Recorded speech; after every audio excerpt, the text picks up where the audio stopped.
ایران، اسرائیل اور امریکہ کے درمیان جاری جنگ کے اثرات مقامی معیشت اور روزمرہ استعمال کی اشیاء کی قیمتوں پر بھی ظاہر ہونے لگے ہیں۔ شہر میں گزشتہ 3 دنوں کے دوران انڈوں کی قیمتوں میں نمایاں کمی دیکھی گئی۔ ماہرین کے مطابق اس کمی کی سب سے بڑی وجہ مغربی ایشیا کو ہونے والے انڈوں کی برآمدات میں اچانک رکاوٹ پیدا ہونا ہے، جس کے بعد مقامی بازاروں میں انڈوں کی فراہمی اچانک بڑھ گئی ہے۔ جنگی حالات کے بعد خطے کے کئی اہم بندرگاہوں اور ہوائی اڈوں پر سیکیورٹی خدشات بڑھ گئے ہیں اور سمندری جہازوں کے راستوں میں بھی مشکلات پیدا ہو گئی ہیں۔ اسی وجہ سے ہندوستان سے مغربی ایشیا کو بھیجے جانے والے مرغی کے انڈوں کی برآمدات بعض علاقوں میں تقریباً رک گئی ہیں۔ اس کے نتیجے میں وہ بڑی مقدار میں انڈے جو بیرون ملک منڈیوں کے لیے تیار کیے گئے تھے اب مقامی بازاروں میں آ گئے ہیں، جس سے سپلائی اچانک بڑھ گئی ہے اور قیمتیں تیزی سے نیچے آ گئی ہیں۔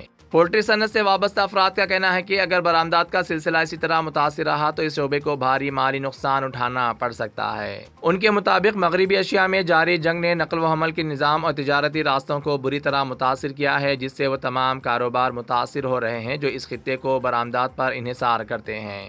موجودہ صورتحال میں قومی انڈا رابطہ کمیٹی کی جانب سے مقرر کی گئی قیمت کے مطابق ایک انڈے کی قیمت کم ہو کر 4 روپے 20 پیسے تک آ گئی ہے۔ بعض علاقوں میں برآمدات رک جانے کی وجہ سے یہ قیمت مزید کم ہو کر تقریباً 3 روپے 30 پیسے فی انڈا تک پہنچ گئی ہے، جو پولٹری فارمرز کے لیے تشویش کا باعث بن رہی ہے۔ عام طور پر موسم گرما کے دوران انڈوں کی کھپت میں کچھ کمی آ جاتی ہے، جس کی وجہ سے ہر سال قیمتوں میں معمولی کمی دیکھنے میں آتی ہے۔ تاہم پولٹری فارمرز کا کہنا ہے کہ اس مرتبہ قیمتوں میں ہونے والی کمی معمول سے کہیں زیادہ ہے اور اس کی بنیادی وجہ بین الاقوامی حالات اور برآمدات میں رکاوٹ ہے۔ دوسری جانب ایران، اسرائیل اور امریکہ کے درمیان جنگی کشیدگی گزشتہ ایک ہفتے کے دوران مزید شدت اختیار کر گئی ہے۔ دونوں جانب سے ایک دوسرے کے ٹھکانوں پر میزائل اور فضائی حملے کیے جا رہے ہیں۔ ایران کی جانب سے اسرائیل اور خلیجی خطے میں قائم امریکی فوجی اڈوں کی طرف میزائل داغے گئے، جبکہ اسرائیل نے ایران کے اہم ڈھانچوں اور لبنان میں حزب اللہ کے ٹھکانوں کو نشانہ بنایا ہے۔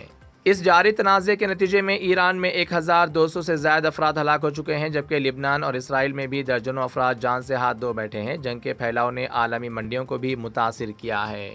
تیل کی قیمتوں میں اضافہ ہوا ہے اور آبنائے ہرمز کے ذریعے جہاز رانی کی رفتار بھی سست پڑ گئی ہے، جو مغربی ایشیا کے ساتھ عالمی تجارت کا ایک نہایت اہم سمندری راستہ سمجھا جاتا ہے۔ مزید خبروں کے لیے ہمارے چینل منصف نیوز 24x7 کو دیکھتے رہیے۔ اگر ویڈیو اچھی لگی تو لائک کریں، شیئر کریں اور چینل کو سبسکرائب کریں۔